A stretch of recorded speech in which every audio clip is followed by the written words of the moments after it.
My name is Comrade Ayoade Ibrahim, who generates wealth in the any business. Is he driver or hub company owner? Driver generates wealth, but they have never seen the wealth they generate because of the way and manner the business model of all this transportation network company being organized. Driver buy a car to their platform and we use it to carry a rider through their application app, but they have never get money for the service they provide, enough money for the service they provide, in terms of repair of the vehicle, in terms of the insurance, in terms of the security, in terms of the road, in terms of the parts of the vehicle, in terms of even to buy the cars. So these are the areas that is very, very important to regulate the industry so that they can allow people that really invest in the industry to make their money back. Imagine you bought a car of 2 million naira, for example, and you did not even make up to 1 million naira before the car is out of the road because of low price mechanism. If you are talking about price mechanism, we are not selfish as a driver partner. We want in a situation that our company really understand where the shoe is pinching us. They really understand our major problem. Without them, we can make money offline, but without us, they cannot make a commissions. So we have more than 95% of the ownership of this business, where only 15% ownership will take over the business. How can you charge a price without carry driver partner along? It's very bad. I've never seen a business that is involved and they never tell you what to do to that business.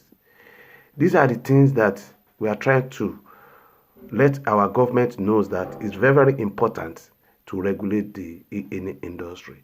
And when we are talking about regulation, we are not selfish here.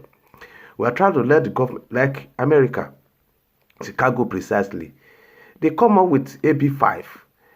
AB5 is the law that regulates the Uber, Lyft, Amazon, Google, Facebook, Twitter, what have you, all these tech companies, all these GG economies. And they come up with a fine, intelligent bill that they pass to the law and they will implement it January 2020. That's what we are saying to our government here in Nigeria. Let them see how they can harmonize this. The whole world have already left us. See London.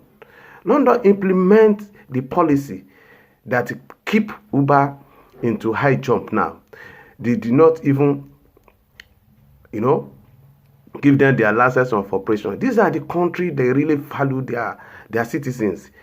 Who are those policy makers in our country, in transportation industry? Who are those people that are supposed to regulate this industry? We wrote many letters to appropriate quarters, to the National Assembly, for them to put eyes and see the way they can regulate this industry. We just finished a shutdown of Uber in Abuja recently, which the whole world knows. And since then, Uber have been, off our norm. After that protest, they did not allow us to carry rider in Abuja anymore. They pursue us like we are not even a citizen of this country. And most of us are graduates. We are doing this job because that's what our government, relegate us to. Instead of provide a good employment for us, but we provide one for ourselves. What we are asking our government, especially the lawmaker, is for them to bring out the policy in a way that it can suit us and we can be managing our life with the business that we provide for ourselves. This is what we are saying. We are now talking directly to the Speaker of the House of Representatives. We are talking to the Senate President. We are talking to the Speaker of House of Assembly of every state to look at this industry and come up with the law. Because even Nigeria law did not envisage that there are going to be a time the transportation will be run by technology. So even our constitution has not captured this thing. That's why the advanced world, like America, like London, like France, like Canada, they come out with the law to regulate those industry, because gig economies is not feasible like that. Technology is revolving around everything. You can be working for somebody without even know the person. So that gig economy. So it's high time Nigeria government brace up and look at this aspect before it become another things in future again. We need to be planned. Like America, Uber come from America. Today, America make a law. Every state of America, they make a law, including AB5 in Chicago that we implement January 2020 now. So what are the policy that our government put in a place in Nigeria so that we can enjoy our job? We thank God that that's the only thing that we can do. And we are proud to do it. We are professional driver partners.